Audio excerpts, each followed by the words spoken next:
নমোऽয়ং বিষ্ণুপদায় কৃষ্ণপৃষ্ঠায় ভূতলে শ্রীমতে ভক্তিবেদান্ত স্বামিনীতি নামিনে। নমস্তে সরস্বতী দেবে গৌরবাণী প্রচারিণে নির্বিশেষ শূন্যবাদী পাশ্চাত্য দেশতারিণে। বাঞ্ছাকল্পতরুভ্যশ্চ কৃপা সিন্ধুভ্যেব চ পতিতানাং পাবনেভ্যো বৈষ্ণবেভ্যো নমো নমঃ।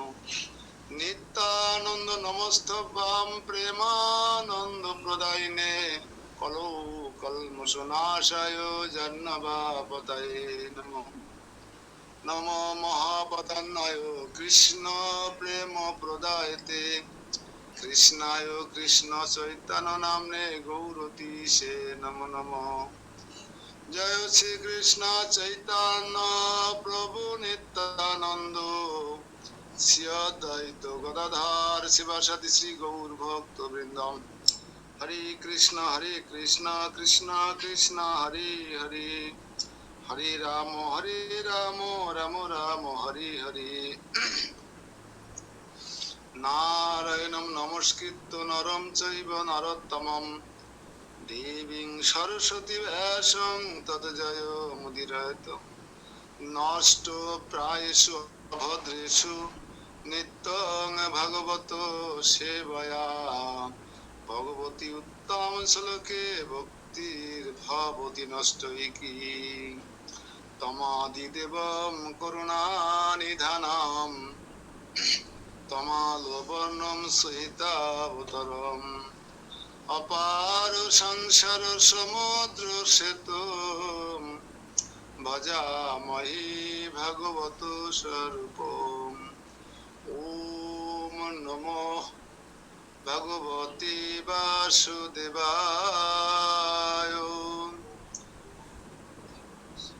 ওম নমো ভগবতে বাসুদেবায়। ওম নমো ভগবতে বাসুদেবায়। হরি ওম তৎসৎ। নমোऽয়ং বিষ্ণুপদায় কৃষ্ণপৃষ্ঠায় ভূতলে শ্রীমতে জয়পতাকা স্বামিনীতি নামিনে। নমো আচার্য পদায় নিতায় কৃপা প্রদায়িনে গৌরকথা ধামদয় নগর গ্রাম তারিণে। হরে কৃষ্ণ। সর্বাগ্রে আমি আমার পরমারাধ্য গুরু মহারাজ নমং বিষ্ণু পাদ পরমাংশ পরিব্রাজকাচার্য অষ্টোত্তর শত শ্রী শ্রীমৎ জয় পতাকা স্বামী গুরু মহারাজের রাতুল চরণ বন্দনা করি। তদুপরি পরম গুরু অন্তর্জাতি কৃষ্ণ ভাবনামৃত সংঘের প্রতিষ্ঠাতা আচার্য পরমেশ্বর ভগবান শ্রীকৃষ্ণের কৃপাশ্রী মূর্তি ছিল অভয় চরণ অরবিন্দ ভক্তি বেদান্ত স্বামী প্রভুপাদের চরণ কমলে অনন্ত অনন্ত কোটি প্রণাম নিবেদন করি এবং অহেতুকী কৃপাশীর্বাদ প্রার্থনা করি। তদুপরি আজকের এই নিত্যং ভাগবতম সেবা এগুলাস উপস্থিত সকল ভক্তবৃন্দকে জানাই রূপ সনাতন স্মৃতি তীর্থ মন্দির এর পক্ষ থেকে কৃষ্ণ প্রীতি এবং বৈষ্ণবের শুভেচ্ছা। হরে কৃষ্ণ।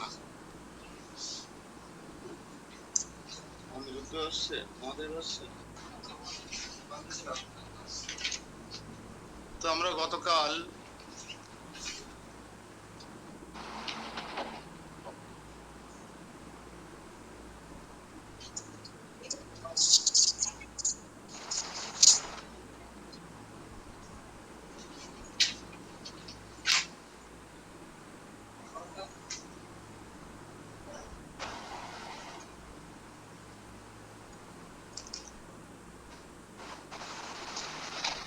অষ্টম অধ্যায়ের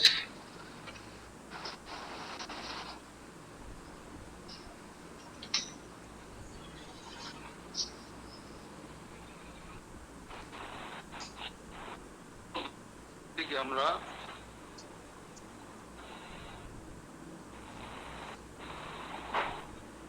আলোচনা করেছিলাম। চলছে আলোচনা আমাদের।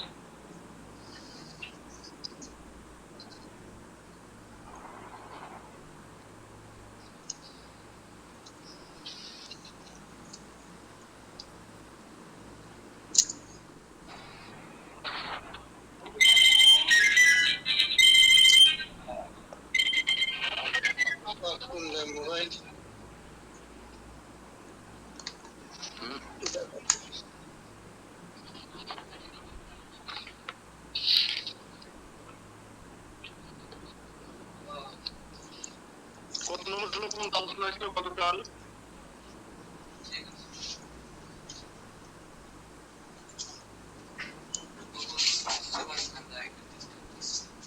14 নম্বর। আমরা আজকে 15 নম্বর শ্লোক থেকে আলোচনা করব। তার আগে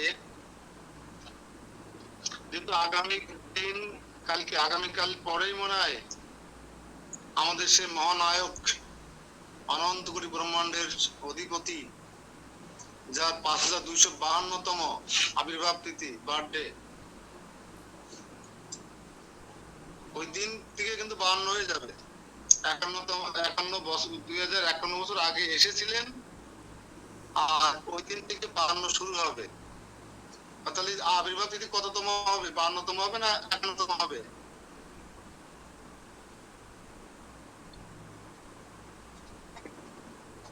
আবির্ভাব 52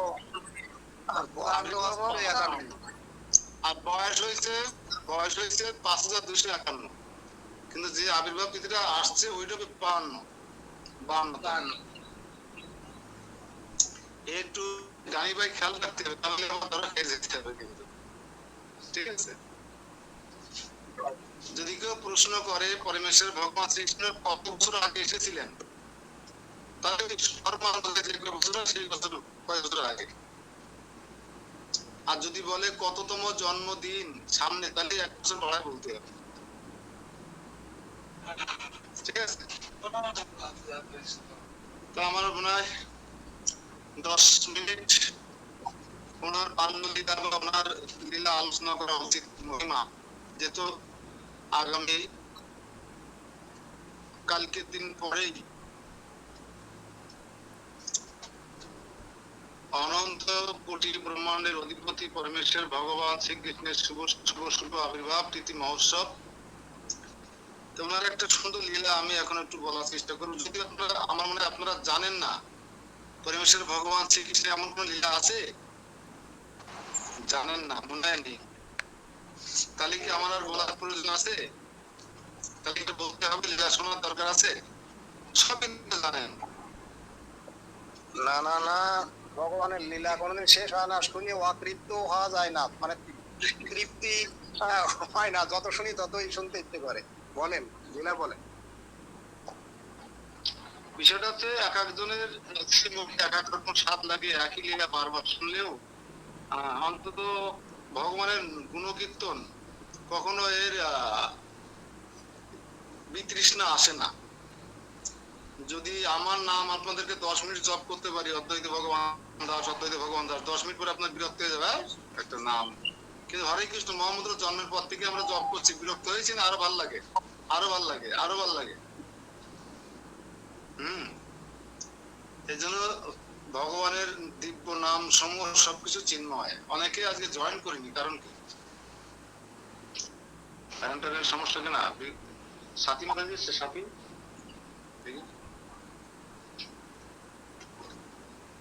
তো একবার ভগবান শ্রীকৃষ্ণ আবির্ভূত হলেন, আবির্ভূত হয়ে যখন গোকুলে চলে গেলেন, যশোদা মায়ের কাছে চলে গেলেন, 4 দিন যখন বয়স হলো, 4 দিন, এমনি যশোদা ছেলে পেলে হয় না, হয় আগে আছে একটাও বড়। যশোদা কিন্তু অনেক বয়স হয়ে গেছে, প্রায় 80 বছর। সাউন্ড অনেক কম, শোনা যায় না।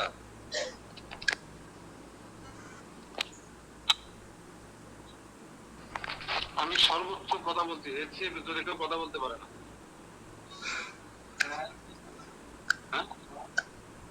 সাউন্ড আজকে এত কম মনে হচ্ছে কেন? সবার বেলায় কম মনে হচ্ছে।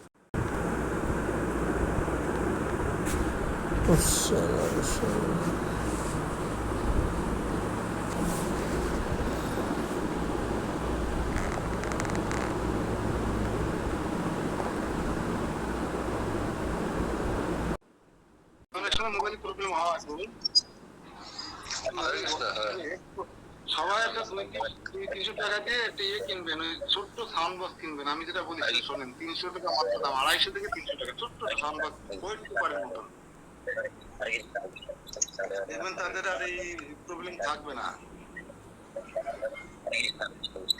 ক্লাসের মধ্যে জব করা যাবে না তো, ক্লাসের মধ্যে জব করা যাবে না, জব করলে মনে মনে করতে হবে। আর তো তখন ভগবান শ্রীকৃষ্ণ বয়স মাত্র 4 দিন। তো 4 দিনের দিন শিবজি মহারাজ কৈলাসে বসে ধ্যান নেত্রে জানতে পেরেছেন যে আমার প্রভু জগতে আবির্ভূত হয়ে গেছেন, বৃন্দাবনে এসে গেছেন। শিবজি মহারাজের কি আনন্দ, হ্যাঁ, প্রচুর আনন্দ, নৃত্য করছে, আনন্দ করছে। তখন পার্বতী মাতা জিজ্ঞাসা করছে, প্রভু কি ব্যাপার, আপনি আজকে এত আনন্দিত, আপনাকে কেন দেখাচ্ছে, এত এত নৃত্য কীর্তন কেন করছেন? বলছে আমি যাব। কোথায় যাবেন? আরে আমার প্রভুর কাছে যাব। প্রভু কোথায়? প্রভু প্রভু বৃন্দাবনে এসে গেছেন। হ্যাঁ, নন্দ মহারাজের, যশোদা মহারানীর কোল আলো করে প্রভু সেখানে অবস্থান করছেন। আমি সেখানে যাব। তা আমি যেহেতু প্রভুর কাছে যাব, আমি এই শাল বাকল পরে, এই চামড়া চুমড়ি পোশাক পরে যাব না, আমি বৈষ্ণব বেশ ধারণ করে যাব। এখন হঠাৎ করে তিনি কি করলেন, ওনার যে স্বাভাবিক পোশাক, ইউনিফর্ম, যে ইউনিফর্ম পরে উনি থাকেন সবসময়, সাপ দিয়ে বেল্ট বানান, শাল বাকল পরেন, ইত্যাদি ইত্যাদি, ও সব খুলে ভালো সাউথ ইন্ডিয়ান ধুতি পাঞ্জাবি কুর্তা পরে উনি রেডি হয়ে গেছেন, তিলক তিলক করে। হ্যাঁ, এখন নন্দী বৃঙ্গি সাথে যাবে, তাদের বলছে তোমরাও ধুতি মুতি পরো, যাবা আমার সাথে। এখন ধুতি মুতি পরে যখন বেরিয়েছেন, তখন পার্বতী দেবী কাছে দাঁড়ান প্রভু, দাঁড়ান দাঁড়ান দাঁড়ান। ধুতি পরে যাচ্ছেন মানে? বলছে আমি ভগবানের কাছে যাচ্ছি, এটা বৈষ্ণবের ব্যবসা করেছেন, আমি ত্রিভুবনের সর্বশ্রেষ্ঠ বৈষ্ণব। এই ইস্কনের ভক্তরা কি টিপটাপ কাপড় চোপড় গায়ে দেয়, সবসময় তকতকে চকচকে কাপড় চোপড়। আর আমি যদি এই ছাল বাকল পরে যাই, তো আমাকে কেউ দেখতে দেবে না, দর্শন করতে দেবে না প্রভুকে। আমার মা এই সাপ ঠাপ দেখে, এইসব দেখে আমাকে ভাগিয়ে দেবে, দেখতে দেবে না, আমাকে দর্শন করতে দেবে না। তো তখন পার্বতী বলছে, যে যেমন তাকে তেমনই মানায়। তা আপনি যে ধুতি পাঞ্জাবি পরে যাচ্ছেন, কোণে যে নাচানাচি শুরু করবেন, প্রভুকে দেখে যখন আপনি আনন্দে মোহিত হয়ে যাবেন, তখন তো আপনার বাহ্য জ্ঞান থাকবে না। এমন নৃত্য করবেন, ধুতি দেখা গেল আম গাছের মাথায় চলে গেল, পাঞ্জাবি গায়ে নেই। শেষকালে ব্রজ গোপিকারা, ব্রজঙ্গনারা, মা যশোদা সব লজ্জায় কৃষ্ণকে নিয়ে ঘরে তালা মারবে, আপনি কাউকে দর্শন করতে পারবেন না। তা আপনি যেমন তেমন বেশ ধারণ করেই আপনি যান। তখন আবার শিব তো সবার কথা শোনে, মানে বোঝার চেষ্টা করে। তাই তো পার্বতী ঠিকই বলেছে, কোনে ধুতি মুতি খুলি মিলে যাবে, আমি সামলাতে পারবো না, তখন একটা বেলজ্জিত অবস্থা হয়ে যাবে, বেজ্জুতি হয়ে যাবে।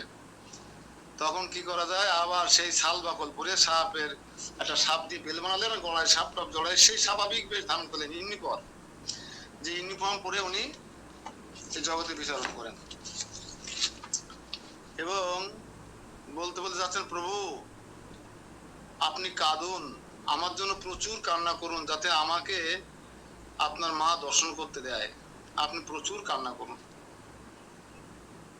এখন শিব যাচ্ছে, কিন্তু ভোর থেকে কৃষ্ণ 4 দিন বয়সে এমন কান্না শুরু করেছেন, কান্না থামাতে পারে না। আর কৃষ্ণ বুঝতে পেরেছেন যে আমার ত্রিভুবনের সর্বশ্রেষ্ঠ ভক্ত শিব আসছে আমাকে দর্শন করতে। এখন যদি আমি কান্না কাটা না করি, অসুখের ভান না করি, তাহলে মা তো করতে বের করবে না আমাকে। কৃষ্ণ কান্না করছেন, প্রচুর কান্না করছেন। এখন যশোদা মহারানী থামাতে পারছে না, সমস্ত পরিচারিকারা থামাতে পারছে না, পাড়া প্রতিবেশী রয়ে গেছে, থামাতে পারছে না, সবাই বিপদে পড়ে গেছে।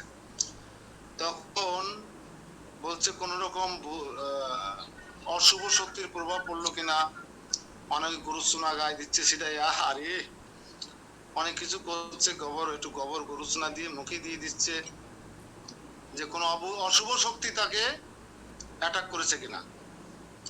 এদিকে প্রভু নাম করতে করতে শিবজি মহারাজ বাড়ির সামনে যে হাজির হয়ে গেছে। এখন একজন গোপী এসে পরামর্শ দিচ্ছেন, আমার মনে হয় তাকে অশুভ শক্তি ভর করেছে।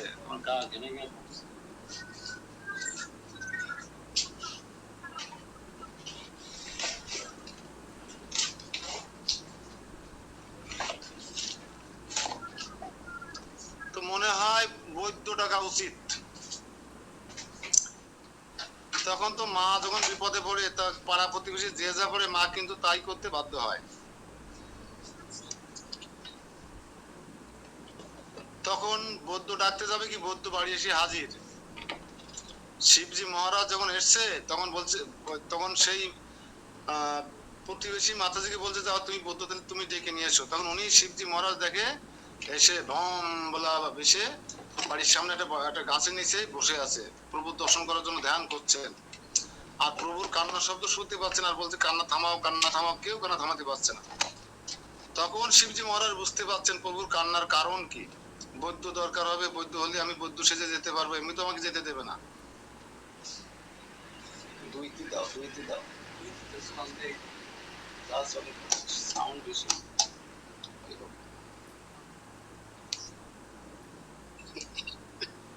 তখন সেই ব্রজবাসী যখন বৌদ্ধ ডাকতে যাচ্ছেন, তখন হঠাৎ করে দেখেন শিবজি মহারাজ সামনে বিশাল বড় জটা মোটা একটা অন্যরকম বেশ কাছে। আর আসুন আসুন, আমি তো আপনাকে খুঁজছিলাম।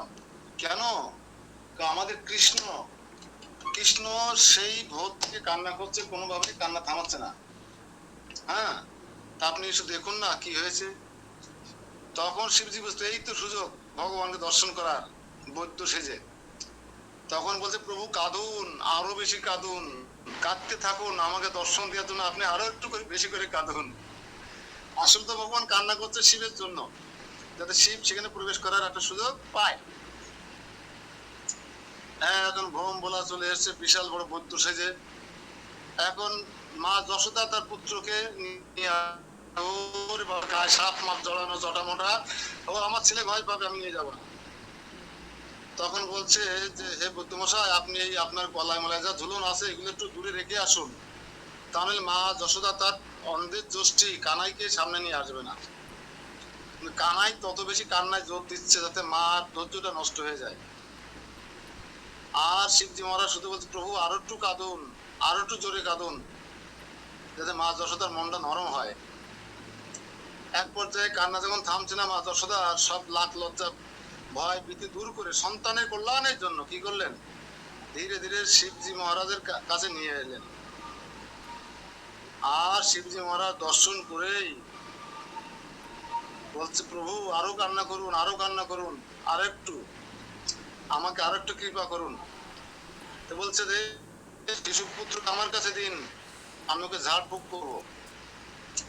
না না না, তোমার কাছে দেওয়া যাবে না, তোমার কাছে, আমার কাছে থাকবে না, তাহলে তো তোমার সন্তান আমি চিকিৎসা দিতে পারবো না, আমি চলে গেলাম। আর কৃষ্ণ আরো বেশি কান্না করছে, কি বিপদ আছে। ঠিক আছে ঠিক আছে, আপনি ফিরে আসুন, বসুন, সাবধানে নেবেন, কিন্তু আমার 4 দিনের শিশু কিন্তু।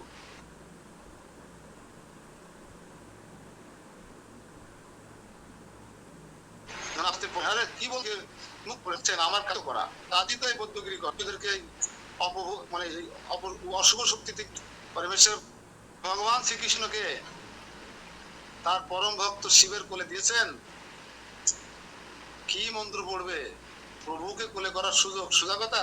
এই চরণে হাত দিচ্ছে, ও মন্ত্র বলতেছে, চরণে হাত দিচ্ছে, চরণ তুলি নিচ্ছে এভাবে, আর মন্ত্র বলতেছে। আর যখন চরণ তুলি নিচ্ছে আর মন্ত্র বলতেছে, সঙ্গে সঙ্গে কৃষ্ণ কান্না থামিয়ে দিয়েছে। আর ব্রজবাসী যত নারীরা ললনারা ছিল, যশোদা তো অবাক হয়ে গেছে, রোহিণীমা তো অবাক হয়ে গেছে, আরে বাবা কত বড় বৌদ্ধ যে কোলে দেওয়ার সাথে সাথে কান্না থামিয়ে দিল। আর যখন মন্ত্র পড়া শুরু করলো, পায়ে হাত দিচ্ছে, তখন হাসতে শুরু করলো কৃষ্ণ। অথচ সকাল থেকে আমরা কেউ তার কান্না থামাতে পারছি না। এইভাবে বললো, তোমরা একটু দূরে সরে যাও, মায়েরা একটু দূরে সরে যাও, এই মন্ত্র শোনা যাবে না, মন্ত্র খারাপ মন্ত্র আছে, একটু দূরে সরে যাও। এখন ছেলে কান্না থামিয়ে দিয়েছে, হাস্য করছে, তাহলে বৌদ্ধ ভালো বৌদ্ধ, ভালো বৌদ্ধ যা বলে তার শুনতে হবে না। তখন সমস্ত মায়েরা দূরে সরে গেছে, অস্বস্তি বোধ করছে, তো সবাই স্বস্তি বোধ করছে, কৃষ্ণ ভালো হয়ে গেছে, আর কান্না করছে না, হাসছে। তখন শিবজি মহারাজ বলছে, প্রভু এবার দুইজনের সাথে কথা হচ্ছে, ভক্ত আর ভগবানের সাথে। আর এই কথা যদি পাবলিক শুনে ফেলে সমস্যা না, এই মন্ত্র যদি পাবলিক শুনে ফেলে সমস্যা, বলে সরিয়ে দিয়ে বলছে, প্রভু আপনাকে দর্শন করার জন্য আমি ব্যাকুল হয়ে উঠেছিলাম, আমি আর কৈলাসে থাকতে পারছিলাম না প্রভু, কিন্তু আপনার দর্শন তো অত্যন্ত কঠিন ছিল যদি আপনি কৃপা না করতেন। আপনি যদি আমার জন্য কান্না না করতেন, তো ওই মা যশোদা কখনো আপনাকে আমারকে দর্শন করতে দিত না, আমার কোলেও দিত না, আর আমি আপনার চরণ ধুলিও গ্রহণ করতে পারতাম না। তো সম্পূর্ণ আপনার করুণায় আজকে আমি আপনার চরণ ধুলি লাভ করতে পারলাম।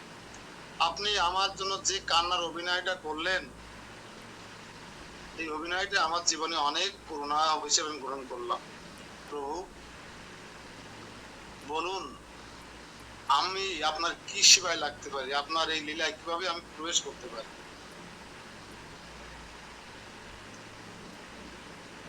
তখন প্রভু বললেন, ঠিক আছে ঠিক আছে, তুমি দুঃখ করো না, তুমি ধামেশ্বর শিব হিসেবে এখানে অবস্থান করো। ধামেশ্বর শিব, আশেশ্বর শিব, হ্যাঁ, এখানে অবস্থান করো, তুমি এখানে আমার তপস্যার রত। আশেশ্বর শিব আছে, ধামেশ্বর শিব আছে, দেখবেন বৃন্দাবনে যারা গিয়েছেন। এইভাবে 4 দিনের দিন ভগবানকে শিবজি মহারাজ এই কৌশল, এই কৌশল বলবো না, এইরকম সুন্দর কৌশল অবলম্বন করে যশোদার কাছ থেকে ছিনিয়ে নিয়ে, যশোদার পুত্র কিন্তু শিবজি মহারাজের প্রভু, ফিরিয়ে নিয়ে তাকে এইভাবে চরণ ধুলি টুলি নিয়ে তার সাথে কথোপকথন করে তার আশীর্বাদ নিয়ে তারপর বললেন, নেন আপনার পুত্র সুস্থ হয়ে গেছে, মা যশোদা আপনার পুত্রটিকে আপনি কোলে করুন। তারপরে মা যশোদা তো নিল, সুন্দর পুত্র হাস্য করছে কোলের মধ্যে, আর কান্না করছে না। তখন বৈদ্য মশাইয়ের প্রতি খুব সন্তুষ্ট হলেন, বৈদ্যকে অনেক উপহার উপর হুকুম দিলেন, দিয়ে বৈদ্যকে অনেক খাতি যত্ন করলেন, প্রসাদ দিলেন। তারপরে বৈদ্য আনন্দ করতে করতে আবার কৈলাসে ফিরে গেল। হরে কৃষ্ণ। আপনারাও যদি ভগবানকে দর্শন করেন, বাসনা করেন, তাহলে ভগবান আপনাদেরকে এরকম নানা কৌশল দেখিয়ে দেবে। হ্যাঁ, কলিযুক্ত, এই জন্য আপনারা চেষ্টা করবেন যে কিভাবে ভগবানকে আমরা মহিমা শ্রবণ করতে পারি। এই শ্রবণের মাধ্যমে কিন্তু ভগবানকে দর্শন করা যায়। আপনি চোখ বন্ধ করে দেখুন, কোথায় কৈলাস, কোথায় পার্বতী বসে আছে, কোথায় শিবজি মহারাজ নৃত্য করছে, তার অনুচর বর্গ চারিপাশে তাকে ঘিরে আছে, কিভাবে তিনি ধুতি বললেন। আপনি তো কল্পনা করে দেখুন না, মানুষের সব দেখতে পারবেন। ধুতি পরাপরে পার্বতীর পরামর্শে আবার ধুতি খুলে আবার আগের পোশাক পরলেন, কিভাবে বৃন্দাবনে গেলেন, গিয়ে কিভাবে সেই কি বৈদ্য রূপে আবির্ভূত হয়ে কিভাবে কৃষ্ণ সঙ্গ লাভ করলেন, কৃষ্ণ দর্শন করলেন। চোখ বন্ধ করে দেখুন, 4 দিনের বয়সের কৃষ্ণর অবস্থা, তখন তার দেহ কেমন ছিল, চিন্ময় প্রভু কেমন ছিল, আপনি কল্পনা করে দেখতে পাবেন ভগবান। কলিযুগে এটাই অনেক। আর কলিযুগে যেহেতু দোষের নিধি, কলিযুগ দোষের সমুদ্র, তাই ভগবান চৈতন্য মহাপ্রভু আশ্বস্ত করেছেন আমাদেরকে যে আপনি যতক্ষণ প্র্যাকটিক্যালি অপরাধ না করবেন, সরাসরি অপরাধ না করবেন, মনে মনে যদি 100টা জীবহত্যা করেন, সেই জীবহত্যাজনিত পাপের ফল আপনাকে ভোগ করতে হবে না, যতক্ষণ না আপনি সরাসরি জীবহত্যা না করছেন। কিন্তু আপনি যদি মনে মনে ভগবানের মন্দির তৈরি করেন, মনে মনে ভগবানকে আহ্বান করে বাড়িতে নিয়েছি, নানা বছরের রাজভোগ রান্না করে খাওয়ান, ভগবান লীলা স্মরণ করে ভগবান সঙ্গে কথা বলতে চান, আপনি যদি বৈষ্ণবদের মনে মনে আহ্বান করে 2 কোটি বৈষ্ণব খাওয়ান, বাড়ি বসে মনে মনে খাওয়াবেন, কম খাওয়াবেন কেন? 2 কোটি বৈষ্ণব খাওয়াবেন, আইটেম নির্বাচন করবেন, ফ্রাইড রাইস, কাশ্মীরি পনির, হ্যাঁ, তারপর হচ্ছে ছানার ডালনা, কি ছানা বলে, মোবাইল ছানা, তারপরে আপনি সুন্দর শুক্ত যত কিছু আইটেম রান্না করবেন মনে মনে, পরমান্ন, মিষ্টি, দই, হ্যাঁ, অচ্যুত শাক, হেলাঞ্চা শাক, বেত শাক, কচু শাক মানে অচ্যুত শাক, তারপর আছে পটলের লতি শাক, হ্যাঁ, এবার হচ্ছে তেলাকুচু শাক, এরকম বিভিন্ন রকম বড়া তৈরি করবেন, বিভিন্ন রকম চাটনি তৈরি করবেন, আচার আমাকে একটু দিয়ে খাইয়েন।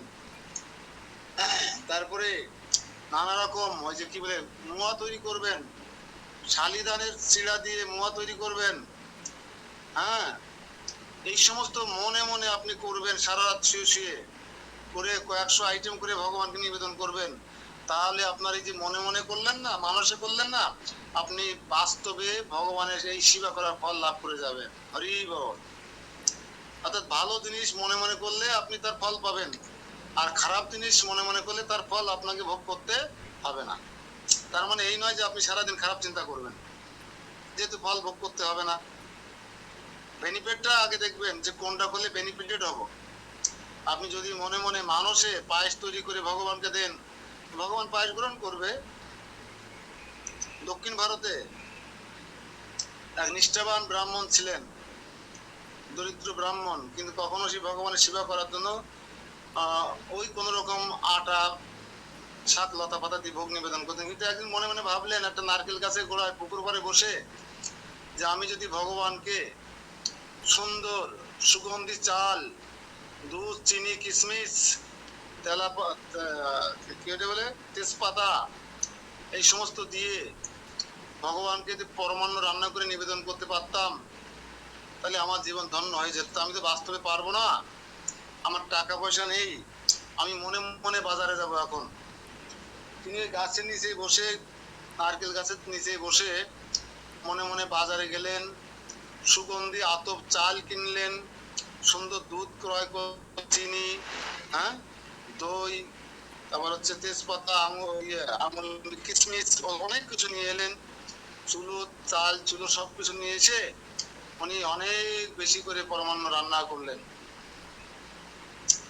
পরমান্ন অনেক সুন্দর করে রান্না করার পরে তিনি যখন থালার মধ্যে নিয়েছেন ভগবানকে নিবেদন করবেন, তিনি পরখ করে দেখছেন যে কতটুকু গরম আছে, ভগবান এই গরম সহ্য করতে পারবে কিনা।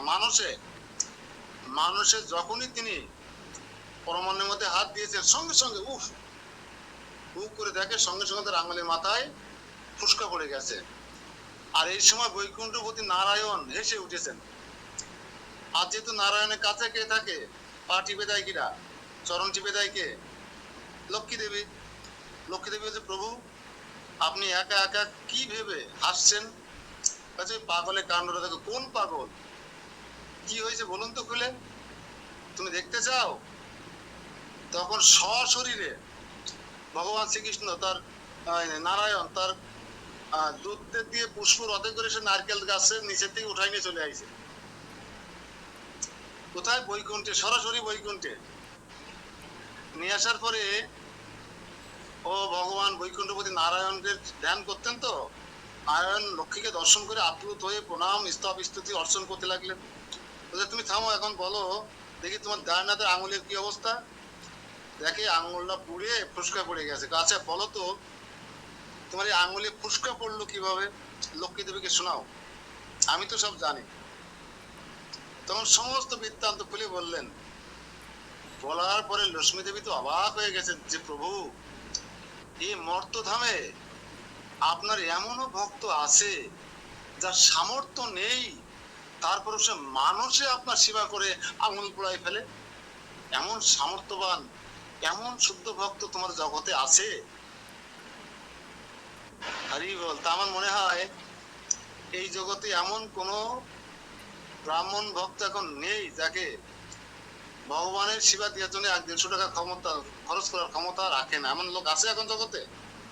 নেই। তাই বলে যেন আপনারা চালাকি করেন না যে প্রভু বলছে মানুষে দিলেও যদি হাত পুড়িয়ে যায় ভগবান খায়, তাহলে আর বাস্তবে টাকা পয়সা খরচ করে কি হবে? টাকাগুলো মায়ের বাড়ি পাঠায় আর ব্যাংকে ডিপোজিট করে রাখে, সারাদিন মনে মনে ভগবানের সেবা করে থাকতে যেন এই কাজ কেউ করেন না ভুলেও, তাহলে কিন্তু উল্টোটা হয়ে যাবে। যেমনটা হয়েছিল হরিদাস ঠাকুরের বেলায়।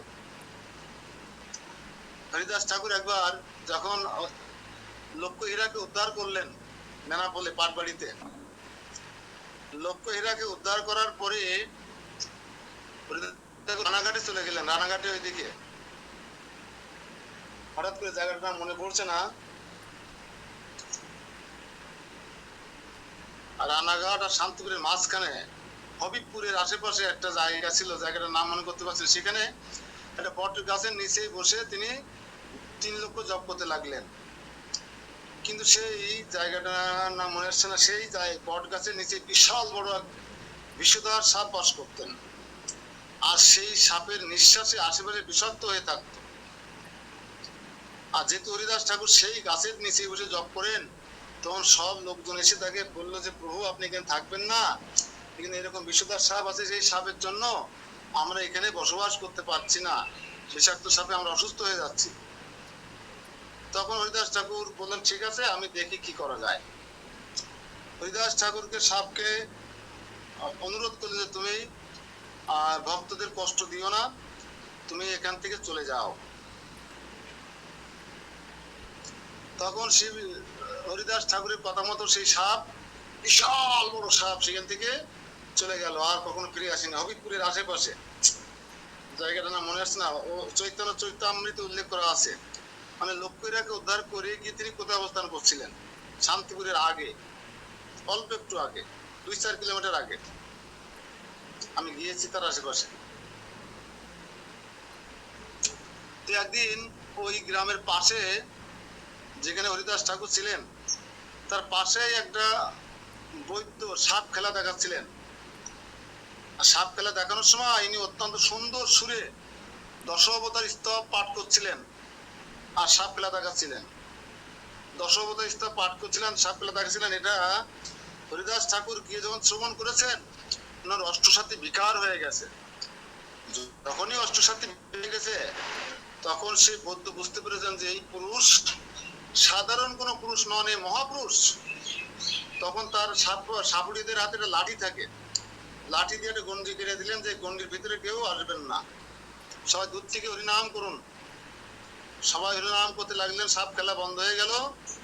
এক পর্যায়ে যখন হরিদাস ঠাকুরের আবার চেতনা ফিরে হলো তখন তিনি লজ্জা পেলেন, সবাইকে বললেন আমি ক্ষমা চাচ্ছি আপনাদের কাছে, আমার বুঝতে পারিনি, আমি ভুল হয়ে গেছে। তখন ওই সাপুড়িয়া বুঝতে পারলেন তিনি সাধারণ কোনো ব্যক্তি, সবাই তাকে সম্মান করতে লাগলেন, প্রণাম করতে লাগলেন, তার নামে জয়ধ্বনি দিতে লাগলেন, তার গুণকীর্তন করতে লাগলেন। তখন কি হয়েছে, ওর মধ্যে একজন চালাক ব্যক্তি, আরে একটু পড়িয়ে যায় যদি এমনি সেমি করা যায় তাহলে তো আমাকে মানুষ সম্মান করবে। হ্যাঁ, পরের দিন ওই সাপুড়িয়া ওই গ্রামের আর এক বাড়িতে যখন সাপ ফেলাতে এসেছে তখন সেই ভণ্ড ব্যক্তি যশ খ্যাতি প্রতিষ্ঠা পূজার জন্য হরিদাস ঠাকুরের মতন পটাশ খেয়ে পড়ে গেছে। পড়ে যে হরিদাস ঠাকুর যে আষ্টসাত্ত্বিক বিকার হলে যে ভাব হয় সেই ভাবের চিন্তা করতে, ভাব দেখানোর চেষ্টা করছে। যখন সে ভাব দেখানোর চেষ্টা করছেন তখন সাপুড়িয়া যশ খ্যাতি প্রতিষ্ঠার জন্য এই অভিনয় করছে। তখন তার হাতে ছিল পাঁচুনি, তাকে জানেন তো সাপুড়িয়ার হাতে পাঁচুনি থাকে, পাঁচুনি দিয়ে সে ভণ্ড সাধুরি এমন পিটানি দিল, পিটানি খেয়ে সাধু বাবা সেই ভণ্ড সাধু বাবা চিৎকার করতে করতে সেখান থেকে পালিয়ে গেল। হ্যাঁ, এই জন্য আমাদের এদিকে সব দিক খেয়াল রাখতে হবে। এত কিছু বলার কারণ ছিল এইটা। ঠিক আছে, আমরা এখন গীতায় প্রবেশ করি। দেরি হয়ে গেল, দুটো একটা বলতে গিয়ে দুটো বলা হয়ে গেল, আর একটার সাথে একটা সম্পৃক্ত এসে যায়।